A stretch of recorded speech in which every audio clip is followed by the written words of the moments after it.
बिस्मिल्लाहिर्रहमानिर्रहीम। अस्सलाम वालेकुम नाज़रीन, आप देख रहे हैं पाक स्टडी पॉइंट यूट्यूब चैनल और मैं हूं आप लोगों के साथ सैयद कम्बर अब्बास। आज हमने एमडी-कैट बायोलॉजी का टॉपिक नंबर 3 डिस्कस करना है, जो कि बायोलॉजिकल मॉलिक्यूल्स है।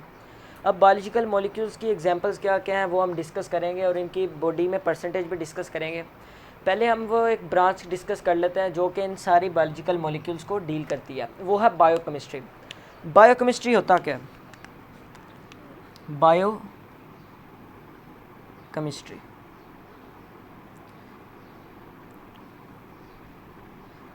बायोकेमिस्ट्री हमारी बॉडी के अंदर जितने भी केमिकल रिएक्शंस हो रहे हैं और जो जो ये कंपोनेंट्स जो जो बायोलॉजिकल मॉलिक्यूल्स रिक्वायर्ड होते हैं उनकी स्टडी को बायोकेमिस्ट्री कहा जाता है। For example water, proteins, carbohydrates, lipids, DNA, RNA और ये फर्दर ऑर्गेनिक मॉलिक्यूल्स और इनऑर्गेनिक मॉलिक्यूल्स को बायोलॉजिकल मॉलिक्यूल्स ही कहा जाता है। अब हमने इन सब की परसेंटेज बॉडी के अंदर, ममेलियन सेल के अंदर और बैक्टीरियल सेल के अंदर डिस्कस करेंगे। सबसे पहला जो कंपोनेंट है वाटर।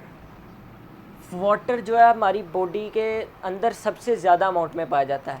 इसकी रेंज होती है, ये अमूमन 65 to 85% रेंज में पाया जाता है। ये डिफरेंट सेल्स में वेरी भी कर सकता है, जैसे कि ब्रेन सेल्स में जो वाटर की अमाउंट होती है वो सबसे ज़्यादा होती है, जबकि बोन सेल्स में कम होती है। इस तरह जो वाटर की अमाउंट होगी बैक्टीरियल सेल में वो है 70%, जबकि ममेलियन सेल में भी 70% ही है। प्रोटीन्स की अमाउंट बैक्टीरियल सेल में 15%, जबकि 18 ममेलियन सेल में। इसके बाद कार्बोहाइड्रेट्स, जो कि इमीडिएट सोर्स ऑफ एनर्जी हैं, जो कि हम फूड ग्लूकोज वगैरह की फॉर्म में हासिल करते हैं। कार्बोहाइड्रेट्स उसकी बैक्टीरियल सेल में 3%, जबकि ममेलियन सेल में 4%।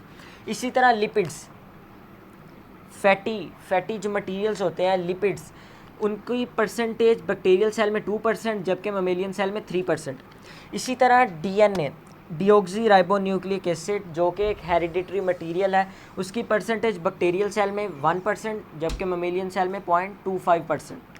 इसी तरह RNA, ribonucleic acid, single stranded. RNA की अमाउंट बैक्टीरियल सेल में 6%, जबकि ममेलियन सेल में 1.1%। इसी तरह different organic molecules like enzymes, hormones और डिफरेंट मेटाबोलाइट्स वगैरह, उनकी अमाउंट बैक्टीरियल और ममेलियन सेल में 2%, जबकि इनऑर्गेनिक आयंस जैसे कि sodium, potassium, calcium, magnesium, chloride और सल्फेट आयंस की अमाउंट बैक्टीरियल सेल में 1% और ममेलियन सेल में भी 1%। ये कुछ MCQs थे और ये टेबल भी दिया गया है चैप्टर नंबर 2 के स्टार्ट में ही, इसको अच्छी तरह याद कर लीजिएगा। मेटाबॉलिज्म, आगे हमारे पास एक डेफिनेशन आती है। Metabolism, all chemical reactions taking place inside the cell. जितने भी रिएक्शंस होते हैं उनको कलेक्टिवली मेटाबॉलिज्म कहा जाता है। All chemical reactions.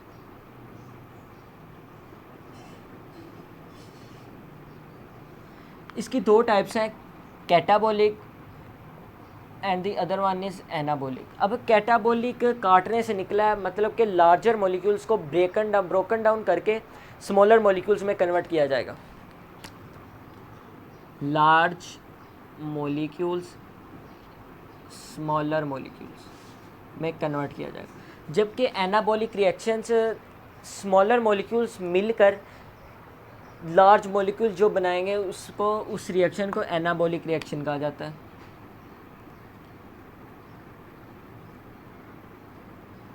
स्मॉल मिलकर लार्जर मॉलिक्यूल्स जो बनाएंगे। अब कैटाबॉलिक रिएक्शंस में जब लार्जर मॉलिक्यूल्स टूटेंगे तो एनर्जी रिलीज होगी, एनर्जी रिलीज्ड, जबकि एनाबॉलिक रिएक्शंस में energy absorbed, energy required to broken down large molecules. आगे हम इम्पोर्टेंस ऑफ वाटर को डिस्कस करते हैं। अगला जो हमारे पास टॉपिक है वो है वाटर।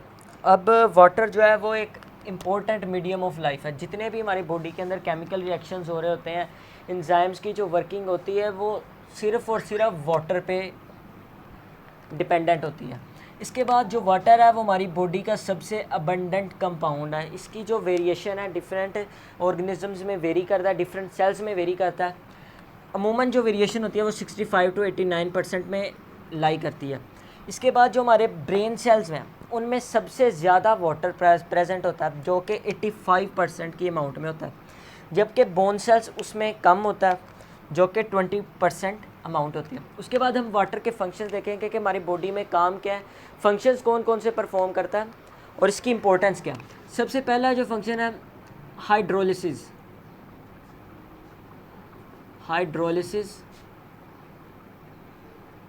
फॉर एग्जांपल हाइड्रोलिसिस मतलब कि वाटर की ब्रेक डाउन होगी और जो लार्ज मॉलिक्यूल्स होंगे वो छोटे मॉलिक्यूल्स में ब्रोकन डाउन हो सकते हैं, जैसे कि हाइड्रोलिसिस ऑफ सुक्रोज। अब सुक्रोज एक लार्जर मॉलिक्यूल है, जब ये वाटर के साथ रिएक्ट करेगा तो ये ग्लूकोज में और फ्रुक्टोज में ब्रोकन डाउन हो जाएगा। इसके बाद वर्किंग ऑफ एंजाइम्स।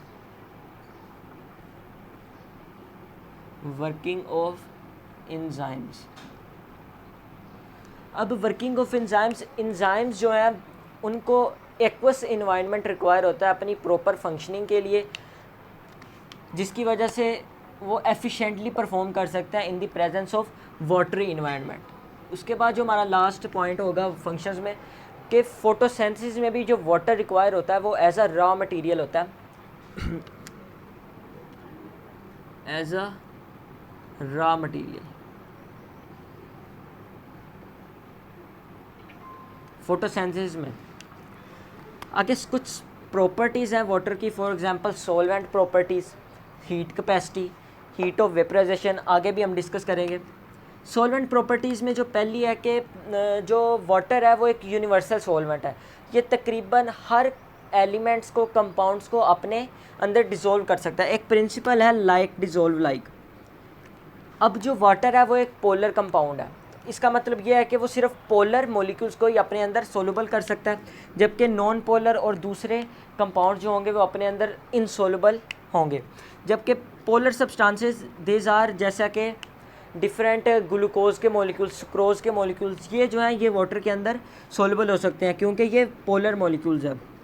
इसके बाद आयोनिक सब्सटेंसेस जैसा कि NaCl, KCl, जब ये वाटर के अंदर डिज़ोल्व होंगे उसके बाद ये अपने पॉजिटिव और नेगेटिव आयंस में डिस्पर्स हो जाएंगे, जबकि नॉन आयनिक सब्सटेंस ये डिज़ोल्व नहीं होते, जैसा कि हाइड्रोजन, ऑक्सीजन, ये वाटर के अंदर डिज़ोल्व इतना एफिशिएंटली डिज़ोल्व नहीं होते। कुछ नॉन पोलर सब्सटेंसेस जैसा कि बेंजीन और डिफरेंट अल्केन्स, अल्कीन्स, अल्काइंस, ये जो है ये नॉन पोलर सब्सटेंसेस हैं और ये वाटर के अंदर डिज़ोल्व नहीं हो सकते। उसके बाद हम हीट कैपेसिटी को दूसरा पॉइंट जो है, दूसरा प्रॉपर्टी जो है वाटर की, उसको डिस्कस कर लेते हैं। हीट कैपेसिटी होता क्या है? Number of calories required to raise temperature of 1 gram of water from 15 to 16 degree Celsius is 1। अब ये कह रहा है कि हमने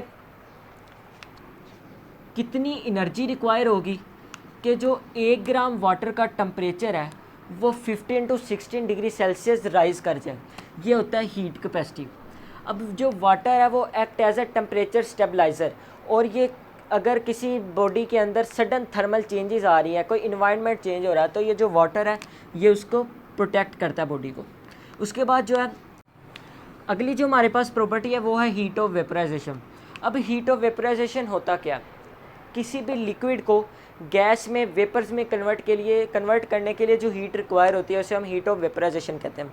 वाटर को गैस में कन्वर्ट करने के लिए जो हीट रिक्वायर होगी वो है हमारे पास 574 किलो कैलोरीज पर किलोग्राम। अब हीट ऑफ वेपराइजेशन जो है ये हम किसी बॉडी को कूलिंग इफेक्ट भी प्रोवाइड कर सकती है, जैसा कि अगर जो वाटर है वो ट्रांसपायर हो रहा है प्लांट की लीव्स की सरफेस से तो ये उनको भी कूलिंग इफेक्ट प्रोवाइड करेगी। अगर किसी बॉडी, ह्यूमन बॉडी में जो स्वेट है वो प्रिस्पायर हो रहा है, पानी प्रिस्पायर हो रहा है, पसीना आ रहा है, तो जब वो खुश्क होगा, ड्राई होगा, तब भी वो जो वाटर होगा वो कूलिंग इफेक्ट प्रोवाइड करेगा। आगे ये एक MCQs है। Evaporation of 2 ml out of 1 litre.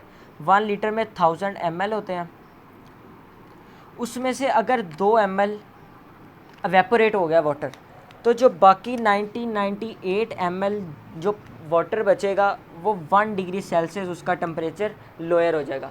उसके बाद हम प्रोटेक्शन देखते हैं कि ये वाटर जो है किन किन ऑर्गन्स को किस तरह प्रोटेक्ट करता है। अब वाटर की जो अगली प्रॉपर्टी है वो है प्रोटेक्शन। वाटर किस तरह प्रोटेक्ट करता है हमारे वाइटल ऑर्गन्स को, हमारी टीयर्स, आइज़ को। अब जो टीयर्स जो हैं, आंसू, वो हमारी आईलिड्स के दरमियान जो फ्रिक्शन होते हैं उसको प्रिवेंट करते हैं। इसके बाद वाटर जो है वो एक लेयर बना लेता है हमारी ऑर्गन्स के दरमियान, जैसे कि जो लंग्स हैं उनकी अराउंड जो है वो मेम्ब्रेन होती है, प्लूरल मेम्ब्रेन, प्लूरल मेम्ब्रेन। अब इन दो इनर और आउटर प्लूरल मेम्ब्रेन्स के दरमियान फ्लूइड प्रेजेंट होता है जो कि एक्ट एज अ कुशन करता है और ऑर्गन्स को प्रोटेक्ट करता है। इसके बाद हम देखेंगे कि आयनाइजेशन ऑफ वाटर की आयनाइजेशन हमारे सेल्स के अंदर किस तरह फ़ायदेमंद है। वाटर आयनाइज होके H+ हाइड्रोजन आइंस और हाइड्रोक्साइड आइंस प्रोड्यूस करता है, और इन आइंस की अमाउंट जो है वो हमारे सेल्स में एट 25 डिग्री C 1 × 10⁻⁻7 मोल पर लीटर होती है। ये एक MCQs भी है। और यही जो आइंस हैं ये डिफरेंट रिएक्शंस में हमारे जो केमिकल रिएक्शंस होते हैं उनको फैसिलिटेट करता है।